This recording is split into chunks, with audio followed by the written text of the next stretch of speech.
Hello there, Seraphim17 once again. This is my Quake Nightmare walkthrough. And to begin here, guys, you have to find Nightmare to activate it. It is one of the hidden gates. The game is structured around a hub world, and if you come over here and follow this path, you'll be able to go through this particular portal, which will then move you into the territory of Nightmare difficulty. This is the remastered version of Quake that was released recently. It is a new version of Quake that is taking some older versions and some mods and some community stuff and kind of putting it all together in a package for a modern audience, and I think they did a decent job with some qualms here and there, but the big one is Nightmare difficulty. On the original Quake, you fight enemies that are incredibly fast. There is an enemy modifier on their speed, and it just becomes absolutely absurd. But that's the only kind of thing. They do a lot of damage, they take a decent chunk of damage, and they move really, really quickly. Whereas on this version of Quake, the Nightmare modifier is simply hard, but they cap your HP at 50. And one of the interesting things that you'll notice right now is this is on Nightmare. You've seen me go through the gate, you've seen me enter the first episode, Dimension of the Doomed, which is this level here and the levels that follow. And I have 93 HP, which is not degrading. Usually on this difficulty, when you're above 50 HP, your life will tick down, as it does when you're ultra healed in certain, classic retro shooters. And in this particular zone, for some reason, you kind of retain that HP. And I don't really know what that is. It might be a bug. And I have come across several bugs in this version of the game, all kinds of very odd things and kind of downfalls and shortcomings of the port. But fundamentally, this is Quake, guys, a shooter that came out in 1996 and essentially changed multiplayer forever. There are so many things that we owe to this game and to the sensibilities that id put into this wonderful machine. And I'm going to be sharing it here on the channel with you guys because it's just recently been re-released, and I think this is one of the greatest first-person shooters ever made. And instead of, covering games that are newly released that come out and I despise, I'd rather cover something that's just come out that is an absolute classic and well worth your attention if you've never given it the time of day. But this is Quake, and there's going to be 4 episodes here, guys. Each of the episodes of the game, and then the final boss, and we're going to be covering them all, going through them all, and then if you're looking for the trophies and the achievements, or just the satisfaction of beating a classic game on a difficult difficulty, you'll be able to get that by the end of this video. Or these videos, I should say, the sequence of videos that you're going to be watching. And the first mission here involves us running around like a madman with the standard shotgun, taking on the soldiers and the Rottweilers. The standard grunts that you're fighting here are actually quite dangerous because they are hit scan. So if you stand still, they will tag you, they will chunk you, they'll do a lot of damage. You want to constantly keep moving, and you want to constantly keep them in a state of stun. If you hit them once with something, they will flinch, and then you can continue to hit them and finish them off. And then we move into this level where we are introduced to our first ogre. The ogre is by far one of the most dangerous enemies in the game, because he has a chainsaw when you get close, and he fires grenades at you that bounce around and direct impact if they land on you. The reason this enemy is so interesting and so good at adding pressure and just being a general nuisance is because not only does he try to rush you down in claustrophobic corridors, but that bouncing of the grenades, it is so artfully and masterfully and trollishly done that there are situations where you almost cannot get away from it, or when you do get away from it, you move towards it. Once again though, if you can bait his melee attacks and go close with the super shotgun that we've just got now, you can pump some shells into him, get a flinch off him, and then go closer and proceed to finish him off. And a couple of things to bear in mind here with Quake. This is inherited a lot of the Wolfenstein and the Doom DNA that id made before, and you're going to see it. This enemy here is called a Scrag. He's kind of a supernatural floating around entity that fires these green projectiles. That's an enemy that just exists to make you look up and down, and occasionally put pressure on you from an obtuse angle. So just use whatever tools you've got to put him down and carry on with your life. But Quake is full of secrets and full of interesting level design, which I think is one of the greatest aspects of this game. It can be really easy not to see what they were doing with the levels and to think that this is just brown castles and very dull and grey, but the actual intricacies of how the levels are mapped out and how they link together and how you use what you find to navigate the next area is actually rather graceful and elegant. And one of my misgivings of this walkthrough is I have a tendency to get lost in Quake, and because this is a game where you can quick save, and I recommend that you do to give yourself an easier time, You'll see me do it frequently, and I recommend you do the same. It can lead to the game being a bit choppy and a bit stop and start, and I didn't want it to be too stop and start. I wanted it to kind of just be one continuous thing, because I do think when Quake is being played, especially when it's been played at a decent level, it can be very fun to watch. Early on, when you don't have any tools, it's not the most interesting game, but it's still quite fast. And I tried my best not to trim out the moments where I did get lost, unless it was a moment where I took an absurd amount of time. And one of the things I love about this game is that the levels are about 3 to 5 minutes long on a casual playthrough. None of the levels generally outstay their welcome, and then later on when they do get a little bit longer and a little bit more gauntlet-like, it still doesn't feel like it's generally too absurd when it comes to length and demand. If you play the DLCs for Quake, you'll notice that kind of went out the window, and the short and snappy and responsive level design moved into just much longer, grueling sessions with a lot more enemies. And I personally think that the limited enemies and the smaller levels is the best design Quake could ever have done. And I really like that kind of bite-sized, really meaty but well thought out sequence of enemies. And here we are introduced to the Knight, which is a creature that chases you aggressively, trying to hit you with their swords. And they have a lot of phantom range, this enemy, so you want to be careful. Every so often, especially if you play on a higher FOV, you'll get hit by something that clearly doesn't touch you, and it will still hit you for decent damage. And because your life is so low on this Nightmare version, if you get hit directly by a decent amount of attacks, you'll just be dead. There are certain moves that you simply cannot survive. If you get directly jumped on by a fiend, you're dead. If a spawn explodes, you're pretty much dead. The Shambler's kind of generous, all considered, because, he's a bit of a nuisance. But fundamentally, avoiding damage in Quake is an option, and it's one of the things I love the most about this game. You can not take damage if you're good enough. You can save scum the living shit out of the game and not take damage if you want to. I wouldn't recommend you do that, because I feel like it takes away some of the joy of what you can do with a game like this. Or you can just be incredibly skilled and do it without being touched if you're an absolute Quake master. And that flexibility means that it doesn't matter if you have 50 HP or 5 HP, you can be just as lethal and just as capable to get through the game. And it gives you this confidence that really equalizes the playing field of, you can do damage here if you play well. If you stand in the face of an ogre and get point blanked with a grenade, you're not going to do so well. Luckily enough, I do think that the campaign is littered with enough health pickups to enable you to overextend and be aggressive. And speaking of aggressive and overextension, this is the Fiend. So the Fiend is easily one of the more dangerous enemies in the game. He's an incredibly acrobatic opponent. And here's another one. And he will chase you and try to leap on you like this. And unfortunately for him, he seems to have problems navigating and jumping over certain geometric values. So he gets caught a lot, and if he didn't, you would be dead.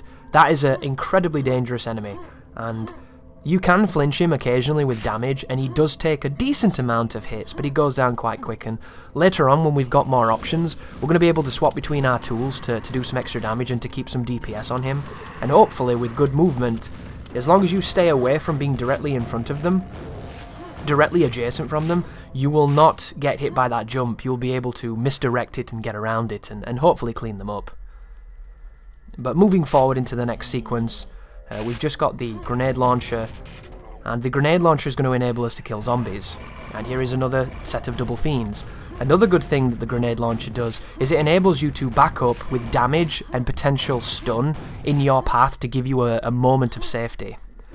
So whenever you're backpedaling away from an opponent and you want to get, say, a life or into a better position, if you put a couple of grenades behind you, it will give a nice area of denial, and if they do push it, they'll regret it. And it can be very, very effective for that. And we just grabbed the standard nail gun here. And then we do the quick puzzle, pick up the 9-inch nails, and then continue on through the zone. So this weapon is kind of unique, because it's an assault rifle, essentially. It is the Quake equivalent of the machine gun, or of the chain gun, but instead of it being the chain gun like Doom, it fires a projectile, it fires a series of projectiles, and the projectiles have travel time on them. So at a distance you will have to lead your aim a little bit, and you can literally see the projectile, so there's a little bit of delay between firing and hitting, and it means that you have to think about what you're doing with it, because if you don't, you're probably going to whiff. And then this is the big daddy of the game, the Shambler, and I actually dropped into the water on this second one and had to immediately reload my save because I didn't want to get all the way back up. But this creature is fascinating to me. It's the big monster of Quake. It's incredibly aggressive, it does a lot of damage, it takes an absurd amount of hits. And it has two moves. It has this combo when it gets close to you that does a lot of damage. And then when you're at a distance, it fires an electric attack that it telegraphs that's just straight up. If it can see you, it's hit scanning you. So it leads to these hilarious hide-and-seek moments of you have to put something between you and that creature whenever he does that move, because if you don't, you're going to suffer. And I would imagine that the logic of that enemy came potentially from the Archvile, right? I don't know if Doom 2 came after or before Quake, or if it was vice versa and whatnot. I don't really know the timelines. I'm assuming Doom 2 came out before this. And there's a creature in that game where if he can see you, he hurts you. And of course they brought him back in Doom Eternal and he works a little bit different there. But the idea of this creature that if it's looking at you, you know, you're in trouble, is definitely a philosophy that was taken and introduced to the Shamblers, because they work in almost a very similar way rather than not passively damaging you. Which I think sounds absolutely insane, but I've not played Doom 2 long enough to get to that creature, because I only played it when I was a young kid. But I think the Shambler is perhaps a good middle ground between very dangerous, very capable, and a combat puzzle that needs to be solved. And one of the things I really like about Quake is it feels like that combat puzzle. It feels like you are put into a situation, you have a vast array of tools, and there are a wonderful cast of characters that you have to deal with the tools that you're given. Like for instance the zombie here. The zombies can be ignored and they can be knocked down, but they will constantly stand back up, because zombies are invincible in this game unless you use explosives. So the zombies are fodder for your grenade launcher or fodder for your rocket launcher depending on what you've got.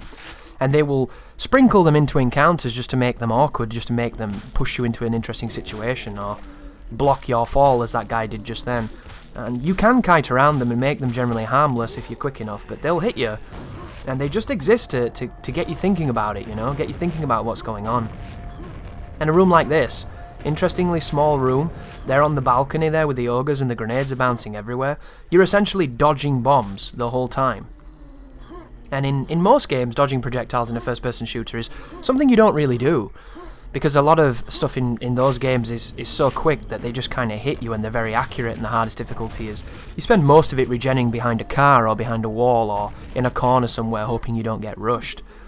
And if you come back to a game like this where the philosophy is nothing to do with hiding behind a wall, you know. Hiding behind walls on Quake only happens when there's a Shambler really close to you and you can't bait his melee attack, or perhaps when you're taking a slight moment to do some splash damage with an explosive. Like, the attitude that this game takes is drastically different, because you're capable in this. And it's one of the things I think first-person shooters have kind of forgot. There's nothing wrong with making the character very capable. And I think that's why Doom Eternal and Doom 2016 did so well, because you were very capable in those games as well. This is a very difficult fight, this. It's also optional. You can skip a part of this once you kill enough of the fiends, and you can just kind of go through the exit door, but I wanted to do it. And I didn't want to save scum it either by just dropping a bunch of saves, which you could have easily done, because there's a lot of fiends here, and this room is really bad for collision. One of my only problems with Quake when I come back to it is probably the collision. You know, the collision is just absurd. And I say you can skip this. I think you can skip the... I think you can skip this. I think you can just go to that door and it opens. I remember knowing that you could do that, but I wanted to stand it down, because you fight two Shamblers, I believe. And this is really good practice of learning how to play Quake. Like, do you open the door and there's one behind it? Or is this a different level? Oh, maybe not. Only one Shambler. But there you go. You can go to that door if you don't want to fight it, guys, and it will open and it will let you leave. Here's the next sequence. Using the nail gun on the Scrag. You're going to notice that I'm going to try my best to swap between the tools that I have. But this port has got a bit of a shitty problem, which I don't really understand why that exists in modern day. And it doesn't let you bind your controls in this game for some reason. That to me, for a PC game, just sounds absolutely insane. So in order to do that, you have to either do it in the config or do it in the command console. And I did it in the command console, and it led to me having a problem with the game, because this game has cheat codes. And there are certain cheat codes that unlock things. And I bound a weapon that I believed to be on a number, which was also the number for a certain cheat, So whenever I toggled to that weapon, it gave me everything in the level, and it essentially soft-locked the game a few times. So you've got to be really careful with how you bind things, because if you do it incorrectly, you'll end up having like an awkward, weird time. And this is the super nail gun. That is my favourite weapon in the game. It is just a faster firing version of the standard nail gun, and between it and the super shotgun up close, you can do some interesting stun and some interesting damage. It is a wonderful 2-hit combo, and I'm going to sprinkle in some grenade launcher as well, just to try and get the extra DPS if I can. I do apologise as well if my voice sounds a bit weird. My throat right now is total dog shit. I'm under the weather, and for some reason every so often I just need to cough explosively from dryness, and it's a little frustrating when you're trying to talk to yourself ad nauseum for about 32 minutes. But we'll get through it, as we get ambushed there by the knights. Another thing that really bugs me about this game, and there's not going to be many things that bug me about this game, guys, because I think it's absolutely superb and I truly do love it, is the lifts. For some reason, the elevators in this game, they like go up on their own and they go down on their own, and sometimes they don't come back. There are times in this game where I've thought that I had to do something to activate a lift because it wouldn't come back. And I'm not kidding. It's one of those very weird things where you'd think, right, that just touching the lift would make it do something and standing near it would make it come back, but you'd be surprised. There's obviously some kind of logic going on there, and I wasn't doing the correct thing, and it made it seem like it was broken, but it wasn't. It was just being a bit lethargic. But you might have looked at this difficulty, guys, and you might think, wow, beating this on Nightmare sounds absolutely absurd. Only 50 HP. But if you notice right now, I have 111 armor. So if you find the secrets and you find the resources that are available to you, you can get a lot of good stuff, and it will enable you to carry on and take on the game rather comfortably, because most of the stuff is very dodgeable and very easy to beat. It's only a few areas where you're going to have issue. And even then, if you go for the DLC is far harder than the campaign because it's nowhere near as elegantly designed. There are parts of the DLC that it's just like 50 enemies in one room for no fucking reason, and it's really stupid. And at that point, I feel like the design is still enjoyable, but it's nowhere near as interesting. And it kind of just, it's more of a merit of how much ammo they've given you than any real design. And I personally think that things like, you know, Scourge of Armagon and the, like, is it Dissolution of Eternity and Dimension of the Past, and even the Dimension of the Machine, I found most of them to be kind of lame. Dimension of the Past I think was the best because it had the most classic Quake design, but I think compared to the campaign, nobody does it better than the people that came up with it, you know? The people that set the standard have the highest quality levels for me. And I don't know if that's a controversial opinion if you're watching this and you're a Quake fan. I'm a noob. I don't really know much. To give you an idea, I never played Quake 1 in its heyday. I played Doom on the SNES, on a controller, no less. And then I got I got Quake 2 for the N64, and I absolutely adored it. And then later on in life, when I got the opportunity to play Quake, it was a wonderful moment for me, because when I was younger, I had a magazine. I don't know exactly what type of magazine it was. I don't know the brand, sorry. But it had a Quake walkthrough in it. And it kind of talked you through the game, and there was a lot of pictures. And they did weapon reviews to kind of tell you what the weapons were for and what they looked like and what they did. And I'll always remember looking at that page and seeing the axe that you start with and thinking, wow, that sounds so cool. And seeing the nail guns and just thinking about using a nail gun to fight monsters sounded really cool.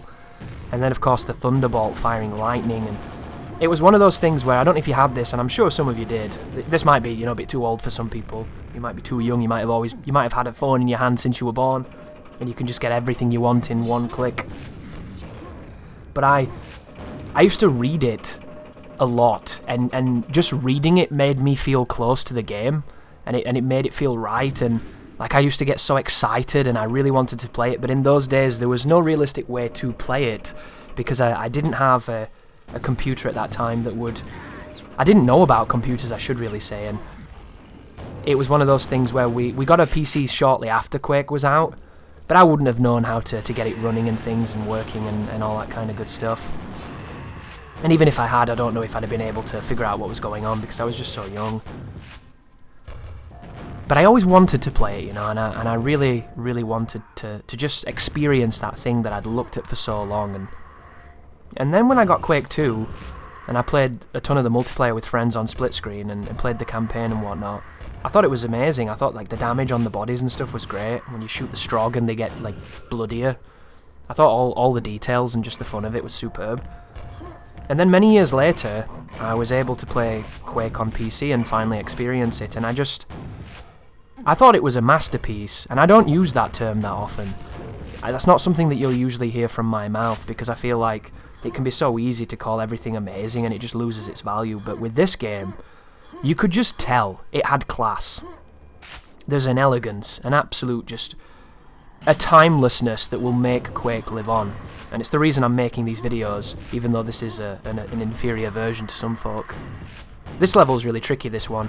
This is a good mixture of things to kick your ass, and I also get lost on it as well, which I'll explain when that happens, so I apologise about the crossfade you'll see there.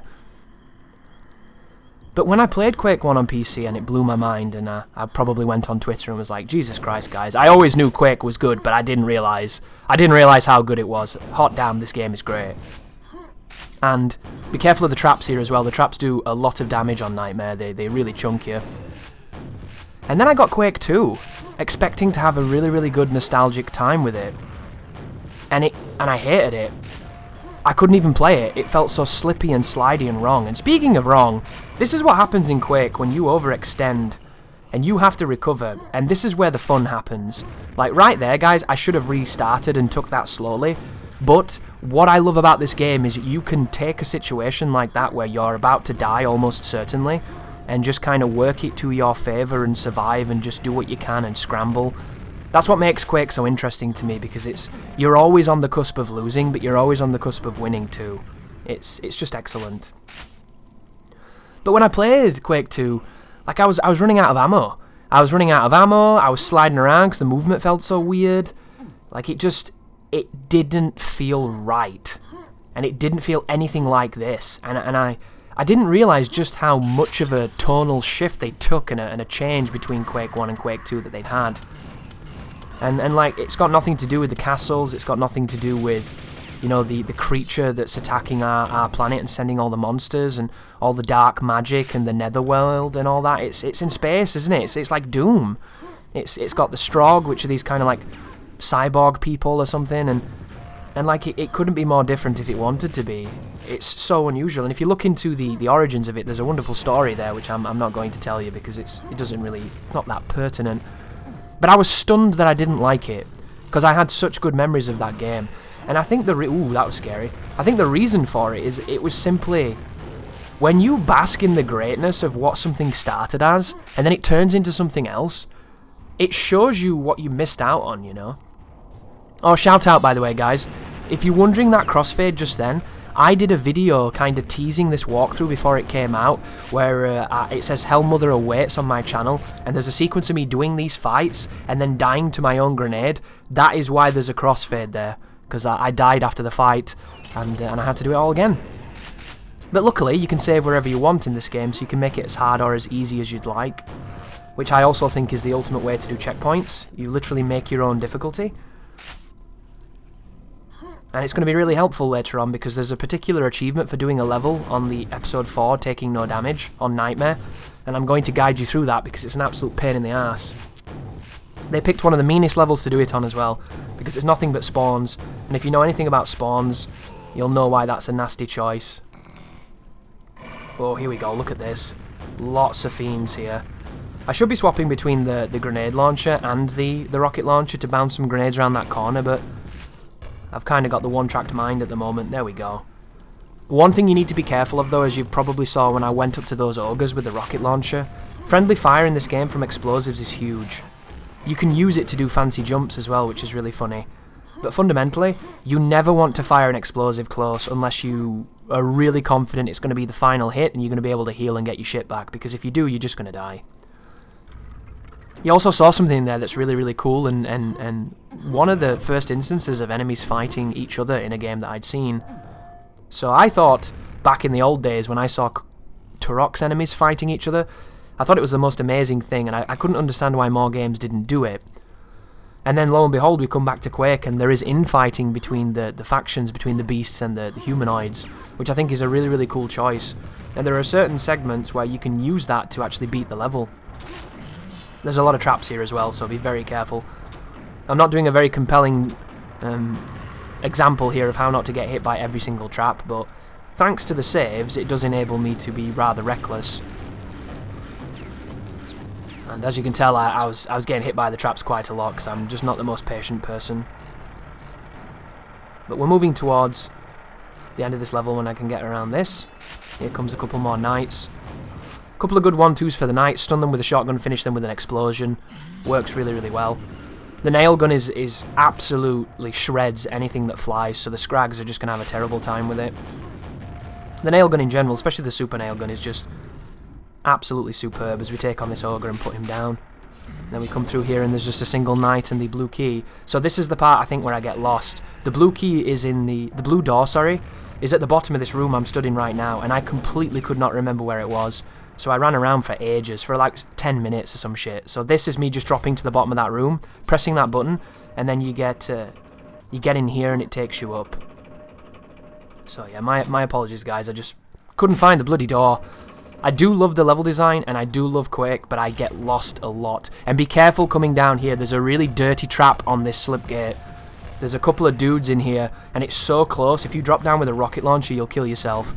So if you just fire down, you can get rid of everybody, and break your legs a little bit. And then if you want, you can mess around with the secret exits, but I'm not going to be doing that. And then we can push forward towards the finale coming up against Chthon.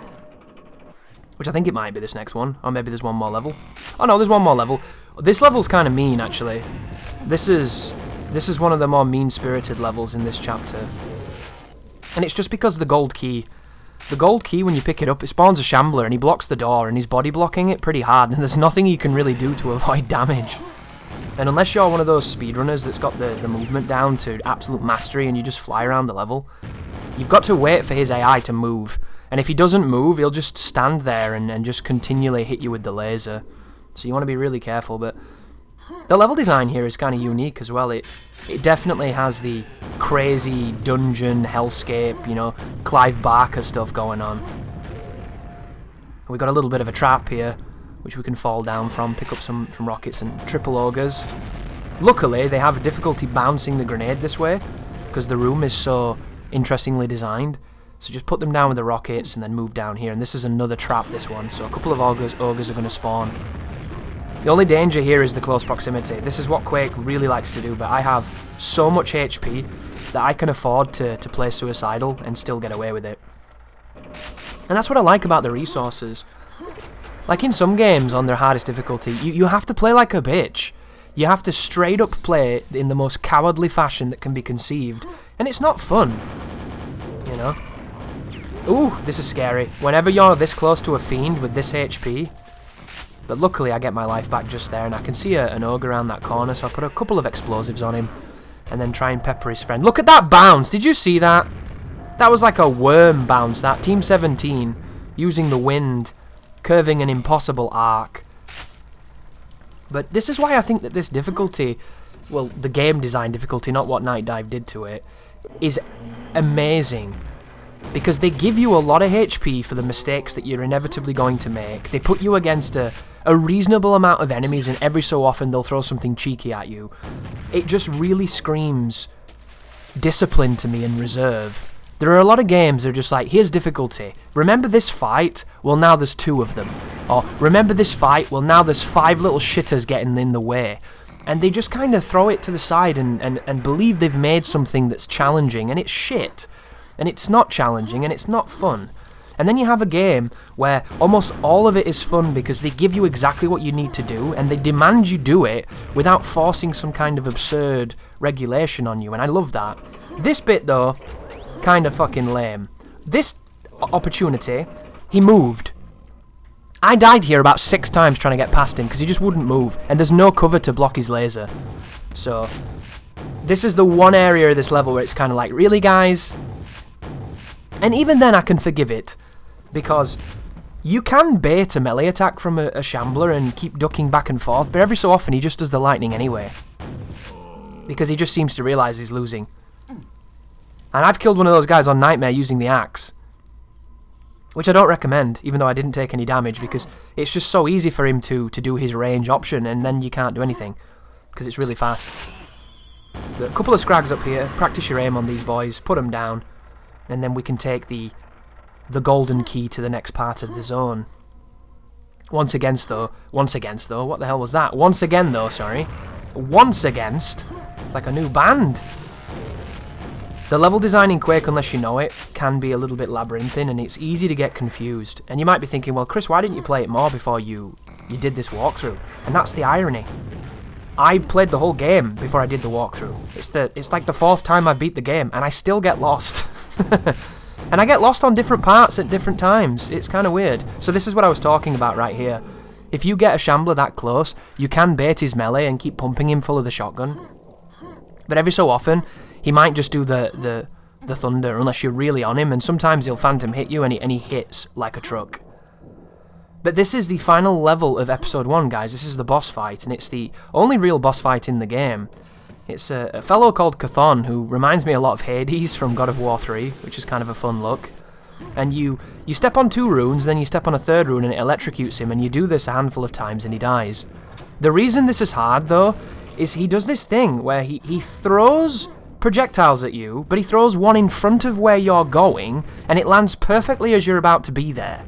So it's this aimbot AoE insta-death bullshit, and it's really, really annoying. And once again, unless you're one of those people that just bunny hops the whole way and has absolutely amazing movement, this is kind of mad annoying. You have to like stutter step to stop running into death. And I didn't personally enjoy it too much. And then at the end, it says there's all these monsters that should have been here, and I don't know what that's all about because I didn't see a single enemy. I don't know if it glitched, I don't know if they removed them, but on the results screen it tells you that there's a bunch of dudes you didn't see. And I would have preferred that if he was a little bit less accurate with those balls and there was just enemies, because I think that would have been fine. And I would also have preferred it if you got to shoot him, but he's kind of like Bowser, isn't he? You just kind of do 3 things and he dies. But look, 21 creatures in that room apparently somewhere. Are they invisible? Does anybody know what that is, guys? Is that like a famous thing? But thank you for watching, and you take care now.